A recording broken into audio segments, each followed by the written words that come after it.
started. Ordinarily, if you've been here before in the museum, Dan Finley is here to welcome you to the museum, so I will take his place. Welcome to the museum.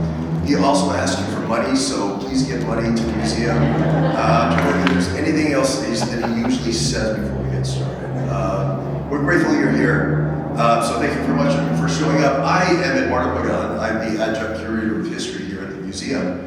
I've been here for a number of years. I've lost count, I think about 8 years now, working with the museum. I'm ordinarily a professor of history at Arizona State University. I'm the Bob Stumptown Professor of History, and my specialty is the American West. And I'm born and raised in Arizona. I'll just throw that in there as well. So I love studying about the West, teaching about the West. Now, this isn't so much focused in on the West. Just to give some idea, you might be wondering why we're talking about the Emancipation Proclamation in Wickenburg, Arizona. You know, as a museum staff, we've talked about the different offerings that we can give. We wanted to expand out some of the topics beyond the local history, beyond the local communities. We wanted to just kind of touch on other issues that are quite relevant. And it's a fascinating story behind the Emancipation Proclamation. And so with that, that's why we wanted to kind of talk about this. And so the subtitle, of course, is it's a limited document with unlimited impact. And hopefully by the end of this presentation, you'll understand what both terms are referring to. So, hang on, give me just a moment.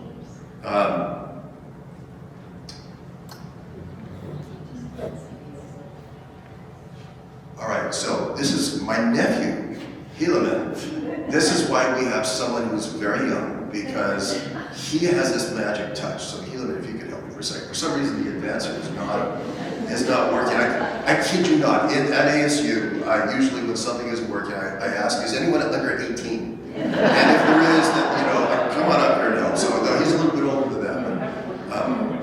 But, actually, no, it's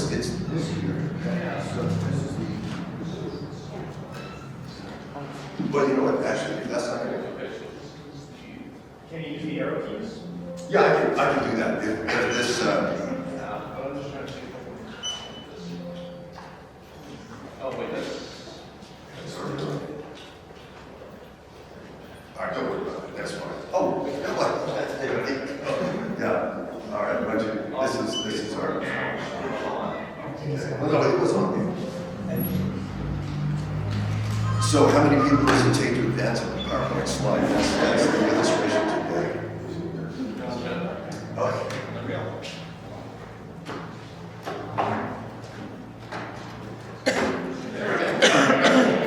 Thank you. All right, there you go. So it never fails. I miss the days when it was just a blackboard and chalk. I tell you that. Funny, and when technology doesn't work at ASU, I tell my students that, back in the day, we used to just do hand shadows, and some of them believe me, sadly enough. So let me go ahead and start off with this particular slide.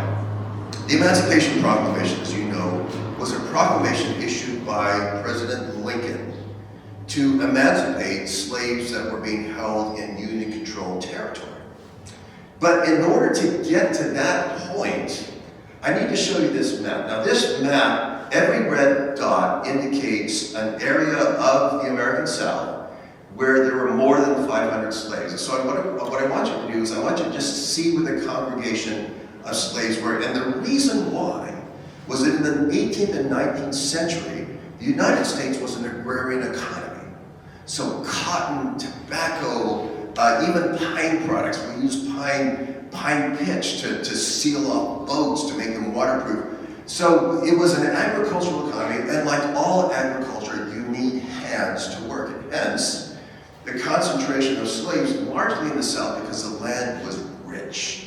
It grew many, many things that were cash crops. Again, tobacco, cotton, indigo, pine products as well, all kinds of products when it comes to trees. So this gives you some idea of where the accumulation of slavery was in the United States before or up until 1860. Now, the one thing that this map doesn't show, and I was trying to find one that illustrated that, is that slavery absolutely existed in the North as well. That's one of the mythologies that a lot of people misunderstand, actually, or believe, is that slavery existed only in the former Confederate States or in the South. That's not true. the highest concentration was in fact in these states, and it was largely because the soil was rich, the land was relatively flat, and you could grow lots of things, and you needed people to be able to harvest. Slavery did exist in the North, but it was relatively smaller because there were more factories and things of that nature. Now, slavery did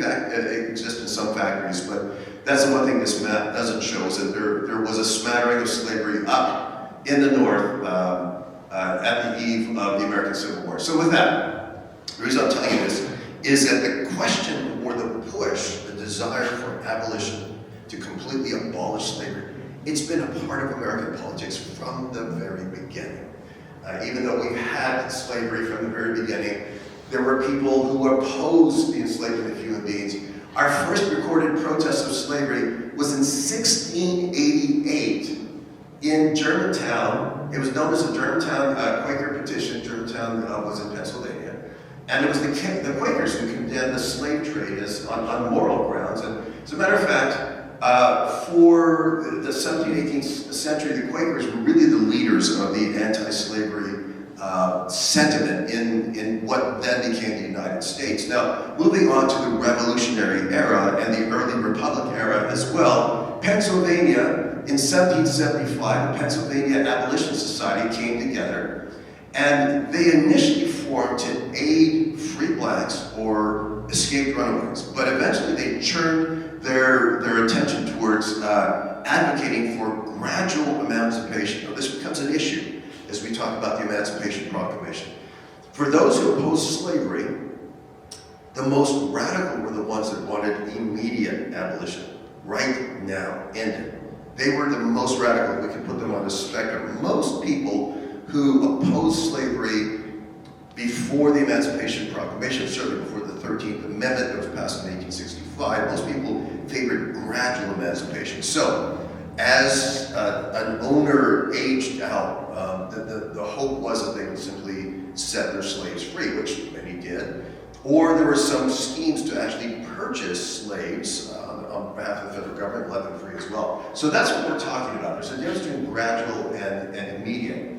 Now, in the North, starting with Pennsylvania, no surprise, in 1780, northern states began to pass gradual abolition laws. So by 1804, all northern states had passed similar legislation that all future children of enslaved mothers would be born free as opposed to enslaved, as opposed to practice. Now, again, just to give you an idea that this abolitionism didn't arrive out of anywhere. It's been around as long as there's been slavery. People opposed to it as well. Now, it begins to intensify in the 1830s as we move forward in time. Some of you might be familiar with William Lloyd Garrison, who published The Liberator. He was a prominent abolitionist. The American Anti-Slavery Society was founded in 1833. And abolitionists began to move from gradualism towards immediatism as we move forward in the century. But, again, as I mentioned before, the immediate abolitionists were the more radical of those who opposed slavery, and they often faced violent backlash. And it really propelled this growing violence against slavery, and this growing violence against those who opposed slavery and favored immediate abolition was part of this growing level of violence that we see occurring in what is known as the antebellum period, starting with about the 1840s and moving all the way up until 1860. This is before the war, antebellum. And in that 20-year period, you see more and more incidents of social violence, people attacking one another. The Liberator, for example, was attacked and burned because of his radical ideas. So now, as we move forward, now this is all background to understanding the Emancipation Proclamation, the significance of it. I want to identify very quickly 4 national events that propelled the issue of slavery and anti-slavery to the fore of American politics. As I said before, our economy depended upon labor. And often, I think this is controversial to say, the cheapest way of having labor was to own other people. There's a whole other story about how we can do that as well. I mean, how we can get into that. But I want to identify the 1820 Missouri Compromise, the 1850 Compromise, the Fugitive Slave Act of 1850, and then the 1858 Kansas-Nebraska Act. I think I've got the Kansas-Nebraska Act wrong. If I remember correctly, it was 1854, but that's my mistake. So the Missouri Compromise, something you might remember from your high school days, this was the state of Missouri, or the territory of Missouri, and all the way up here was the territory of Maine. And so the debate before Congress was, do we allow another slave state into the Union, or do we stop slavery? So the Missouri Compromise was basically this. Missouri would be allowed into the Union as a slave state, and Maine would be allowed into the Union as a non-slave state. And the line was drawn here at the 3630 parallel that slavery would expand no further into this unorganized territory. All of this represents the Louisiana Purchase, all the way up here. So the idea was in 1820, yes, we'll make this concession, we'll allow them, but beyond this line, any other organized territory is going to be free. So it was part of this containment policy that many people favored when it came to the expansion of slavery. And it was one of the dominant thinkings in American politics in the 1830s, 1840s, that eventually slavery would die off. And that was the hope as well. So this is part of that effort to make sure that it died off, was to contain the spread of slavery. Now, at this time in 1820, as you know, none of this belonged to the United States, right? This was all the territory of Mexico, so this was not contemplated at all. However, the War with Mexico now brings all of this territory into play. So, let me pause right here. Our fearless leader has just walked in. Dan, do you want to say any official word of blessing? I tried to do it for you, and I don't know if I did any good, but is there a commercial? We can stop for a commercial break. Is there anything you want to say, or should I just continue on? Sure. Now, that's a bit of an inside joke, because everybody knows if there's a microphone, Dad's going to take it. So there you go. Thank you, Eduardo. Good morning, everyone. First, the word, so I don't have to answer it like 30 times. I had some surgery on my hand yesterday. I didn't break it. I didn't fall off a horse. Nothing terrible happened. Just a reminder, everyone here is invited to the groundbreaking ceremony for our new building, which is 2 weeks from today, January 27th. We're going to start in this room at 11 o'clock. This is going to give a bunch of speeches. Then we're going to go over to the site where we'll attempt to turn some dirt, amongst a bunch of rocks. But so as of the 27th, we're going to be under construction. So I can't tell you how excited we are about that. So, any questions? That's sort of the big news for the museum. Okay. Great. Thanks, Marvin. Now, Dan, I got to tell you, whenever you've got a wound as good looking as this, you've got to come up with a better story. Right? So the story that I would tell if I were Dan was that he was out bull riding on an untested bull, and his hand he got cut in the cinch, and then that's what this happened. So They put a hook in there. That'd be much more effective. Okay. All right. Thank you. All right. So back to this. This was the state of politics in 1820. Was the Missouri Compromise? Again, the idea was that slavery was not going to expand any further than where it existed already. 1850 rolls around. 30 years later. War with Mexico starts in 1846, ends in 1848, so now we have all this Western territory, and the question was, the Missouri Compromise talked about this territory, it didn't say anything about that territory. So that was then the issue. Is slavery going to continue along this parallel, or is it going to be stopped right there in the traditional slaveholding state? So 1850 rolls around, this is the 1850 Compromise. Here's a real agenda. The premise of the 1820 Missouri Compromise, that slavery would not expand, is being chipped away by these further compromises. So California is admitted as a free state. However, Utah and New Mexico, they are authorized to be organized as territories. Now, the actual organization didn't happen in 1850, but they were authorized to be organized. And there was no mention about whether they would be slave or free. None at all. Question was open. Right? And so immediately we start to see that 1820 Missouri Compromise start to erode. Now, the other thing I want to mention is that the Fugitive Slave Act came about in 1850 as well, which then it was adjudicated by the U.S. Supreme Court, and the law said anyone who came across a runaway slave had to return it to their owner. So it was in some ways obligating everybody in the nation to uphold slavery. right? This becomes important in just a moment, so that's what I'm telling you about this. Now, as I said, yeah, the date that I had earlier was wrong, 1854, Kansas, Nebraska. Now, Kansas and Nebraska come into the territory. Come into the Union as territories. And by this point, in 1854, there was a popular idea to let the territories themselves decide whether they would be slave or free. Let the citizens vote. That's very different again from the 1820 Missouri Compromise that said no more. Now the nation is around us saying, well, it's up to the people. What do they want? And these two new territories, they were north of that line that was supposed to contain slavery, right? This becomes a very, very controversial issue. It's passed by Congress, and after the passage in 1854, violence breaks out in Kansas between those who supported slavery and those who were against slavery. It was known as Bleeding Kansas. People actually began to fight one another. And in a lot of ways, as historians looked at the beginning of the Civil War, we looked to Kansas after the passage of this, because violence, actually, it's one thing to disagree with your neighbor, you know that. It's quite another thing to pick up arms and actually fight with one another. That's what breaks out in Kansas. There was no consensus about whether they would be slave or free. There were many people had very strong opinions on both sides. And so now we start to see things eroding from that original position in 1820. Here's something else you need to understand before we get to the Emancipation Proclamation. There was political fallout.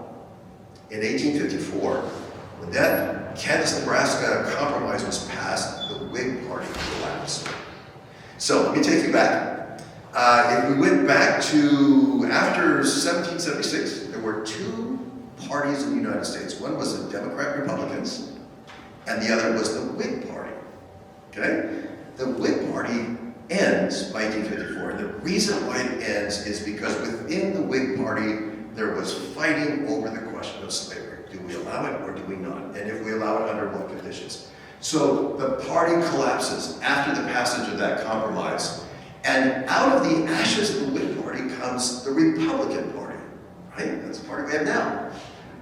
And they were largely organized by the anti-slavery faction that was part of the Whig Party, and by those who opposed the Kansas-Nebraska Act, as well as the expansion of slavery into the territories, the new territories that were formerly part of Mexico, or part of what we now consider the American West, right? So out of the collapse, the political collapse of the Whig Party, comes the Republican Party, and their platform is anti-slavery to begin with, right? Now we get to Abraham Lincoln. Abraham Lincoln, as many of you know, he was the first Republican presidential candidate elected.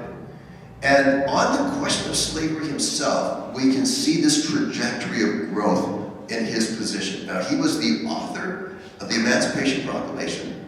The Emancipation Proclamation took an immediate position. So in other words, it ends by this date, right? 1st of January, 1863. But over his lifetime, his fundamental view of slavery changed. He was originally a gradualist. Like many of his day, he looked at slavery as a violation of natural rights, and it was immoral because it denied people the produce of their labor, right? It denied them the access of what they had earned. And so he opposed it on moral grounds, perhaps even religious grounds as well. And he absolutely believed that the founders tolerated slavery upon the belief that it would gradually die out. And there were many, as I shared with you before, that actually had that idea that eventually slavery would die out over time. Now, as senator, he supported all of the acts that tried to prevent slavery. He was not an immediate abolitionist. And some of you might remember his famous House Divided speech when he said this: "A house divided against itself cannot stand. I believe this government cannot nor permanently half slave and half free. I do not expect the union to be dissolved, but I do expect it will cease to be divided. It will become all one thing or all another." So in other words, he's just saying, I don't support immediate abolition, but it's got to end at some point. And if it doesn't, we'll all be all slave or all free. At some point, it'll come to that as well. Now, when he became president of the United States, some of you again might remember when he was elected as the first Republican presidential candidate, his election was so unpopular that all the supporters of the Democratic candidate, who were predominantly in the South, The Democratic Party was strongest in the American South, and the Republican Party was strongest in the American North. This was the reason why South Carolina began the secession movement, is they would not accept the election of this Republican candidate, who they believed, absolutely correctly, that he opposed slavery, but again, his view was a little more nuanced. If I can save the Union by preserving slavery, I will. That was his view. From a pro-slavery perspective, that was not good enough. He needed to come out much more strongly than that, and he didn't. He continued to favor gradual, compensated emancipation. So in other words, if you owned a slave, the government would compensate you for the purchase of that individual, would then be set free. He also favored the resettling of free black people abroad. There were different ideas that were pitched forth. One idea was in Mexico, another idea was to send them back to Africa. He wasn't unique. There were a lot of abolitionist societies who wanted to repatriate people who had been stolen from their native lands. And so it kind of makes sense. As a matter of fact, you may be familiar with the country of Liberia. Liberia was popular or settled by American slaves who, in fact, or former slaves who went back to Africa and tried to settle part of that continent. Now, they weren't Liberian themselves to begin with, but nonetheless, they settled that. And that's a whole fascinating history in Liberia. Their capital, does anyone know the capital of Liberia? Monrovia, exactly. Named after James Monroe. And so, as I said, it's a fascinating story as these Americanized former slaves went back and tried to resettle in this land that was already populated by native African people. It's, in some ways, it's almost the story of the Old West, if you understand what I'm saying.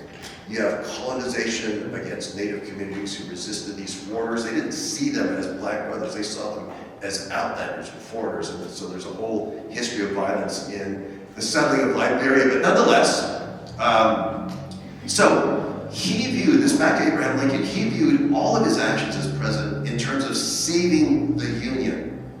And he said this, when the war broke out, he said the paramount object of the war was to preserve the Union, whether that required freeing none, some, or all enslaved people. So, on the question of slavery, what was more important for him was to preserve the Union. And if we needed to make a deal with preserving slavery as well, so be it. That was his view, right? It changes over time. The Battle of Antietam occurs on the 19th of September, 1862, and basically what happens is that the Army of Northern Virginia invades Maryland and meets the Army of the Potomac. And it is considered to be the bloodiest single day of fighting in the war and in all of American history. Among the Union casualties, over 12,000, which included over 2,100 killed. On the Confederate side, over 10,000, which include 1,500 killed as well. So it was a brutal, brutal day of fighting. And if you've ever looked into the history of warfare during the American Civil War, all wars are ugly. It really is. I mean, it's about destroying the life. But one of the things that every time I go to these fields, I think about this. You'll see these cannons that are lined up, right, in kind of commemoration of how the war was fought.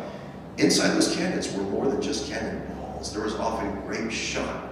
And so those cannons came out and they were essentially big shotguns.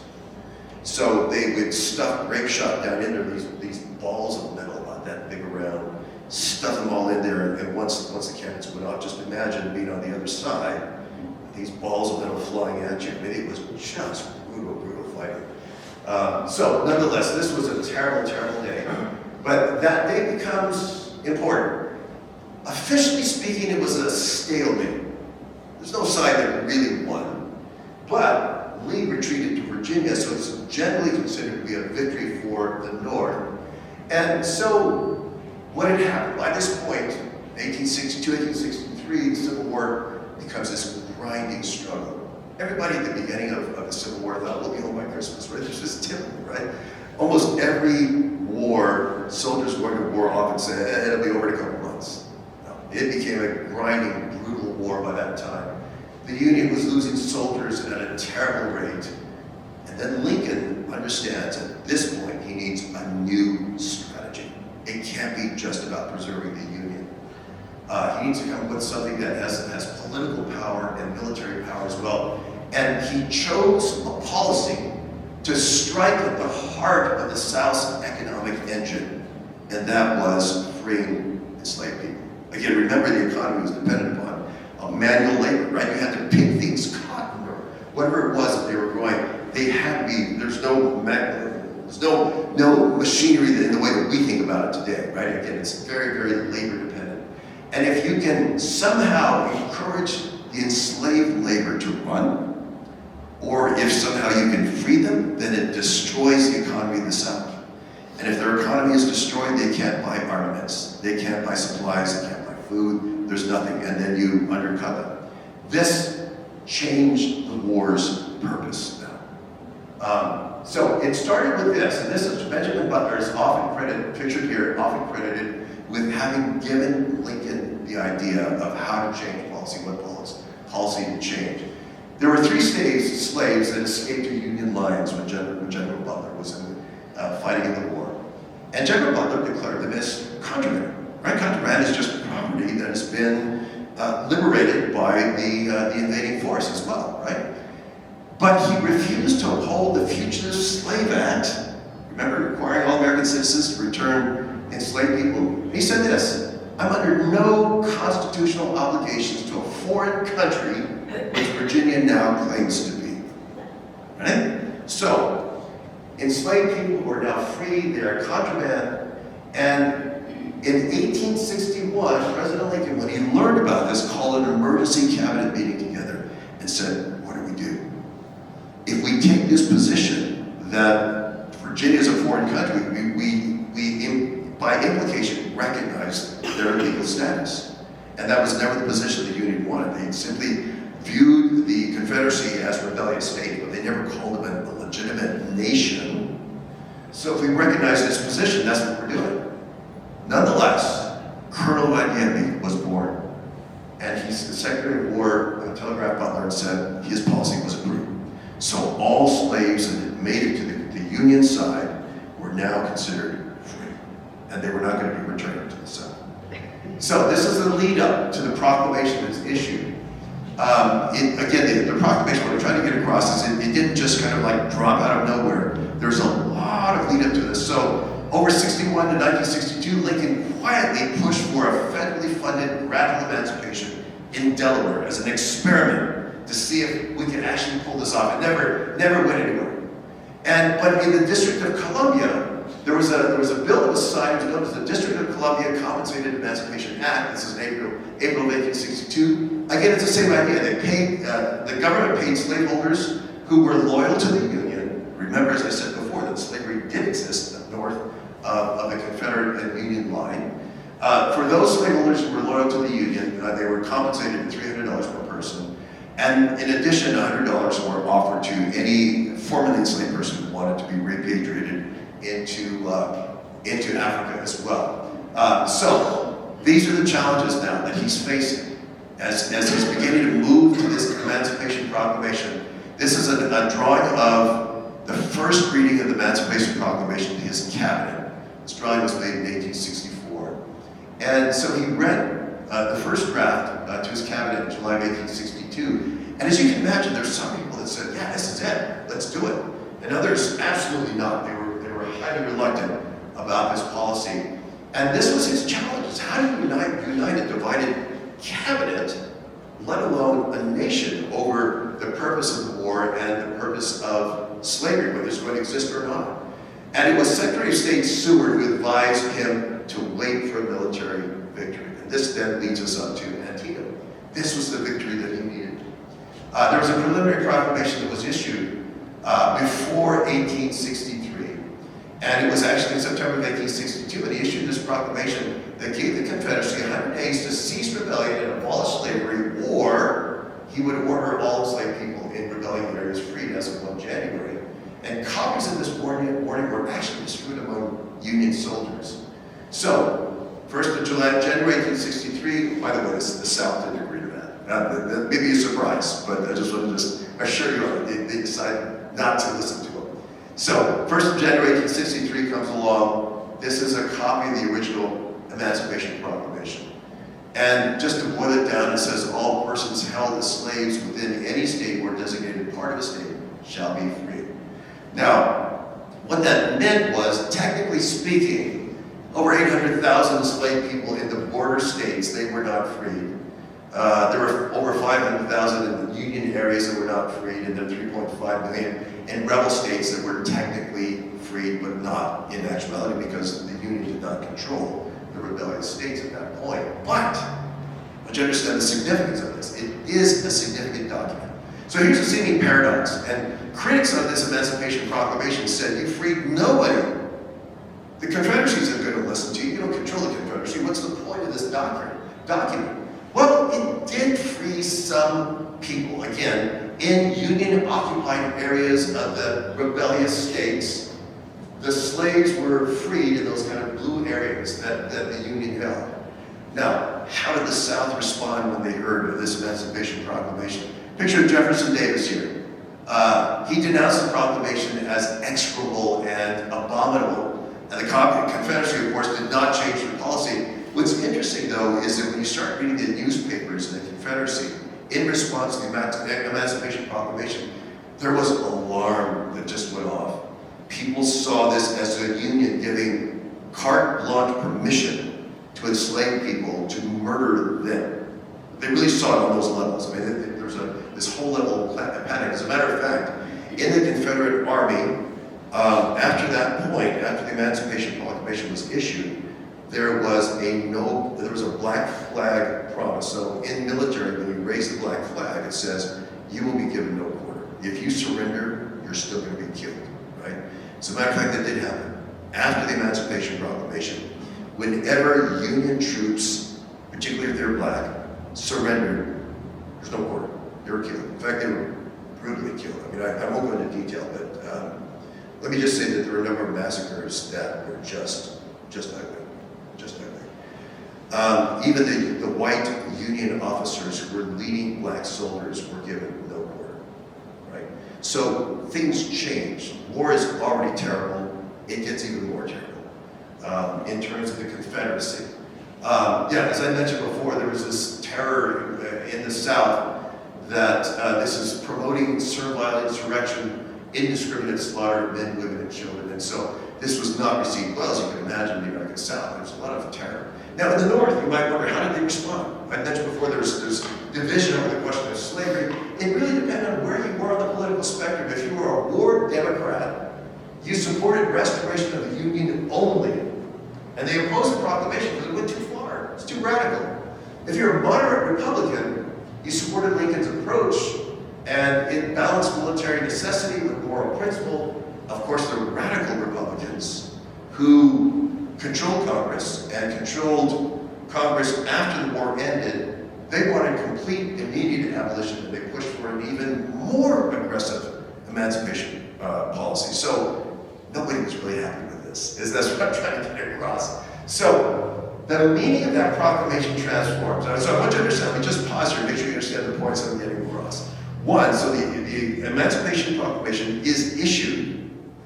It doesn't free anyone in Confederate territory. It only frees those enslaved people in Union-controlled territories. And it was not popular in the South, and it was not really popular in the North. That's what I'm trying to get across. However, it changes. The meaning of it changes over time. To begin with, President Lincoln and Secretary of State William Seward, they signed special printed copies of the proclamation to raise money for wounded Union soldiers and sold them. So it became a piece of raising money. And it turned the document into a philanthropic fundraising tool, as well as a wartime order. Again, it was one of the ways of raising money to help wounded soldiers. Now, here's where things get really interesting. The slaves themselves in the slaveholding South, their agency, their decisions become a key piece to how the war progresses from this point forward.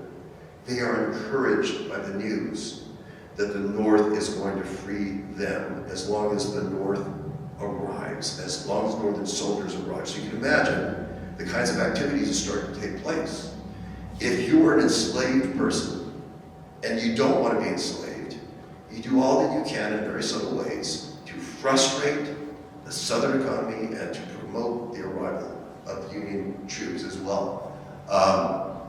What's fascinating to me as well is that in those Union-occupied areas of the South, in South Carolina in particular, when people were gathered together, the Emancipation Proclamation was read, people not only rejoiced, that's no surprise, but they immediately began to organize themselves because they wanted schools. They organized themselves in terms of leadership and how they're going to do things. They wanted to be able to find their loved ones. And this is something, unless you do genealogy for African Americans that trace back the Civil War, you may not be aware of. But many people were sold, children, mothers, brothers, sisters, the whole thing. And for those, the families that were separated, they often never knew what happened to their loved ones. And so once they were freed, one of the primary activities they were engaged in was trying to find their loved ones. And for that generation that had been freed, and even for some generations after, families spent a lot of time and effort trying to trace down, where did my beloved sister go, my son go, right? So this is what they started to do, was to organize themselves, trying to figure out how they could reclaim their families and come together again. And they turned to churches as organizing hubs for all of this activity. So hopefully you're hearing in your mind, this is kind of echoes, or you remember the civil rights movement of the 1960s, that churches were an organizing hub for civil rights. And it traces all the way back to this period, because this was the one institution that existed that they were allowed to be a part of, that there was an organization that allowed them to then communicate and to plan and things of that nature. Now, other people, other freed blacks, but other escaped slaves began to tour. And one of the things, they toured the country to promote the Proclamation. Now, I need to mention that the Proclamation also authorized black enlistment in the Union military. So a number of black-only regiments were founded. And many black leaders saw this enlistment as the answer to the Proclamation. It helped turn Lincoln's War into true freedom by helping those others who were still enslaved. And so the agency of many freed blacks joining up in record numbers to fight this war turned the focus of the war. Again, it's no longer about saving the Union, it is now about freeing people. And Frederick Douglass actually was the one who went around the country and he told the audiences that the opportunity is given us to be men, to step up, right, and to show our worth and valor as potential citizens of the nation. And so black soldiers themselves, they empower the Proclamation. They give strength, they give legs to this Proclamation. They strengthen Union forces while depriving the Confederacy of enslaved labor for fortification supplies and agriculture. Now, in the South, enslaved people helped the war effort because they're forced to, but they weren't actually fighting. They were building fortifications and latrines and supplies and things of that nature. As black soldiers entered into Confederate territory, they actively spread the news about what had happened and that they would be free. And so it's estimated that over the lifetime of the war, somewhere close to about 200,000 black soldiers and sailors, they served in black regiments. And so again, as I said, every time they went into a new area that had been conquered, they spread the news immediately. You are now free. And so enslaved black people, they became co-enactors in the act of emancipation, immediate emancipation. Here's another piece I want to share with you, is that another part of kind of spreading the news of emancipation was this particular picture. Many of you have seen this. This individual is named Gordon. I should tell you that historians argue about the identity of this individual. We don't know what happened to this person after this picture was taken. We know this much, that he was escaped from a Louisiana plantation and he made it to Union lines in March of 1863. And those scars on his back are horrific, as you can tell. This photograph was published in Harper's Weekly, and it was one of the images that began to illustrate the horrors of slavery to the nation at large. And so the emotional value of this picture was very powerful and pushing people more and more towards immediate emancipation. Let me read this to you. This is from a doctor who was at that camp. And he wrote this, and it was included with that photograph, and he wrote this. So the doctor was William Mercer. Right here, Colonel, I have found a large number of the 400 contrabands examined by me to be as badly lacerated as the specimen represented in the enclosed photograph, very respectfully. So in other words, what he's saying, as a surgeon, this isn't an isolated incident. Of the 400 people I've inspected, many of them are like this. So, all right, so that lithograph, as well as other lithographs, really shifted perceptions of the war, shifted perceptions about enslavement as well, and changed public attitude in how they supported the war. And so here's my point to kind of wrap this all together. The Proclamation actually led in some very interesting ways to the passage of the 13th Amendment in 1865. The 13th Amendment was the amendment that outlawed the enslavement of human beings. So the Proclamation was a war measure in 1863. When it first was issued, it was limited in scope. It was using military authority. And then 2 years later, we find ourselves at total abolition, and it was used by the permanent authority of the United States. And my point is that for emancipation to occur, it took multiple people acting on many levels. It wasn't just President Lincoln. It was Frederick Douglass. It was the black soldiers on the ground who were spreading the word. It was the enslaved people themselves who ran away to Union lines in order to be free and encouraged others to come with them. All of that took efforts at all kinds of levels to change the country from where they were in 1861 to where they were in 1865. Again, in 1861, maybe slavery, maybe not. 1865, no, we're not doing that anymore. And the significance of this, and I don't mean to be too dramatic, but I absolutely believe this. The Founding Fathers, the framers of the Constitution, as wonderful as they were, and as worthy of our admiration as they were, they could not solve the problem of human enslavement. Could not solve it. So they basically kicked it down the road, right, to the next generation to figure out. It wasn't until this moment, that as a nation, we decided we're not doing this anymore. And I should add one last thing, that we were among the last nations to actually outlaw slavery. The United Kingdom beat us by a couple of decades on that one. So here's the Emancipation Proclamation, again by summary. His moral vision, it came out of this policy, came out of this military necessity. It's the agency of many people, and its real impact, as I said, it changed the war's purpose, it changed diplomacy, it changed recruitment into the war, and it led to the 13th Amendment as well. In terms of diplomacy, I think I've got time to mention this very quickly. There was fear that the United Kingdom would come in support of the Confederacy. In fact, the Confederacy tried to court financial support for their war effort.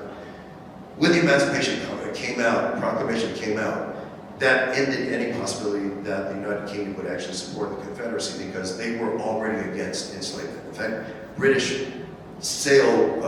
warships would patrol the Atlantic starting from 1820, and they would intercept any vehicle, any ship that was carrying slaves and take them back or do other things like that. And so they were vehemently anti-slavery. And so now the Union comes out with this proclamation, and it shifts diplomacy. It was an imperfect policy, but it was transformative, and it certainly was one necessary step. So I got 4 takeaways I want to share with you very quickly. So 1, the Emancipation Proclamation had transformed the Civil War from a fight to preserve the Union into a fight for human freedom. 2, by framing the war as an anti-slavery struggle, the Proclamation deterred European interventions, I just mentioned. Britain and France had already abolished slavery, so it prevented the Confederacy from getting their financial support. As I mentioned also already, the Proclamation was imperfect, and it was also politically constrained and militarily limited, but it opened the door to freedom that enslaved people, abolitionists, and soldiers fought to make real.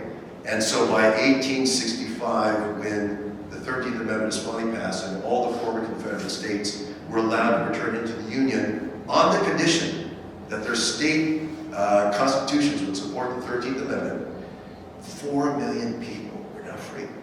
4 million people were now free. And it's a longer fight, and it's another presentation for those 4 million people to be able to exercise full citizenship rights. But I will end with that. Thank you for your attention. I'll be happy to answer any questions if I can, and if not, we will go and enjoy lunch. So, any questions? Yes? What about the impact of Uncle Tom's Cabin? Uncle Tom's Cabin was another piece. So Uncle Tom's Cabin, you know that this was a piece of literature. Have you read it lately, by the way? Oh my gosh, it's just in terms of the style of writing, it's very, very 19th century. Dramatic, right? It was one of those efforts or works of literature that helped illustrate the brutality of slavery as well. And so, you know, again, this is an age of no internet, no television, and so largely how people learned about things were newspapers and literature. So Uncle Tom's Cabin was an influential piece that really began to turn people's ideas around on slavery as this beneficent good. And I should tell you that there were many people who argued on behalf of slavery by saying, look, we're Christianizing these people, we're giving them homes, we're providing them with labor, otherwise they would just be out in the country somewhere. And so there are people that argued that it was a positive thing that slavery was doing. Uncle Tom's Cabin was one of those works that actually changed people's thinking about that. So thank you for that question. You got a question? You mentioned that the proclamation was politically constrained. Yeah. And I don't think you said anything about Congress in any way being involved. I mean, in today's thinking, it's almost like an executive order, I think, from what I Yes, heard. yes. Would that be correct? Yes, that is absolutely correct. In fact, Lincoln used executive orders and really expanded the power of the presidency far beyond any previous president. And this is one of the reasons why I believe that John Wilkes Booth, you remember that story when he shot the president, jumped off, and you remember what he shouted? Sic semper tyrannis. This is what always happens to tyrants. There was a very popular view that President Lincoln had become a tyrant by exercising executive privilege far more than any other president had. From Lincoln's perspective, it was a necessity to end the war and preserve the Union. But yes, there were many people that just thought his executive overreach was beyond the pale. So yeah, thank you for that question. Congress was not involved. They did get involved with the passage of the 13th Amendment, but not the Emancipation Proclamation. Yeah, thank you. All right, Dan. Check out what, the war initially was absolutely started over the slavery issue, but post-war, a lot of historians started to write about the war as a states' rights issue because they thought they were on pretty low moral ground on the slavery issue. The good news is, I think in the last 100 years, we have swung back to slavery as the cause of the war. Is that a fair assessment? You know, I think it's fair. It's certainly one interpretation about the cause of the war. As you can imagine, historians love to debate these kinds of issues all the time about what it was. What was the spark that set everything off? I would, again, in the interest of just being fair and equitable, I would say it's a number of factors that came. Certainly, states' rights was one of them. I wouldn't say it was the predominant argument, but it was an argument that came up. It was largely the question of slavery. Again, because Abraham Lincoln would not come out and firmly say that he supported slavery, and he would not do a thing to bother the institution as president. Because he didn't do that, many people in the South rejected his election, and it went from there. So, number of issues, but yeah, I think it's a fair assessment that slavery was very important in this. Yes? So this could be my fault because I'm not the best at remembering things, but I remember in high school history, like hearing that I think there were some European powers that were actually supporting the South because it was, let's say, the ultimate goal of To reclaim the United States. downfall of the United States. Yeah. You know, no doubt. So, on the official level, I would say no. I wouldn't say that there were diplomats from England or France who wanted to reclaim lost territory that had full relations with the Confederacy.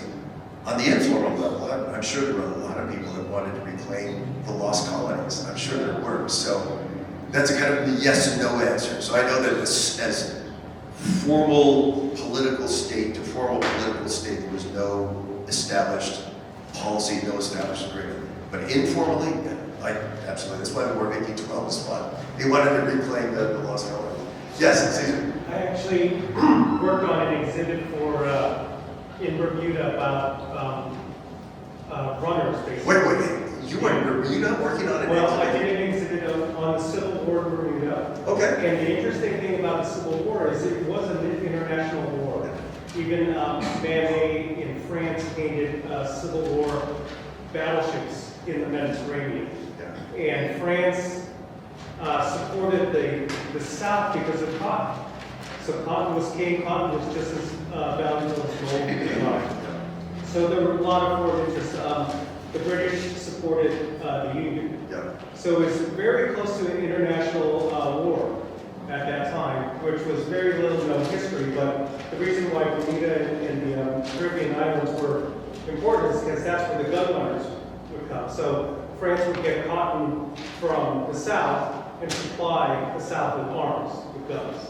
Terrific, thank you. So for Yeah. France, it was an economic issue, right? Very interesting. And for the UK, it was a... Yeah, it wasn't necessarily political, but it was yeah. that makes There were sense. foreign backers. All right, thank you so much. All right, anyone else? All right, thank you so much for your attention. We'll see you again.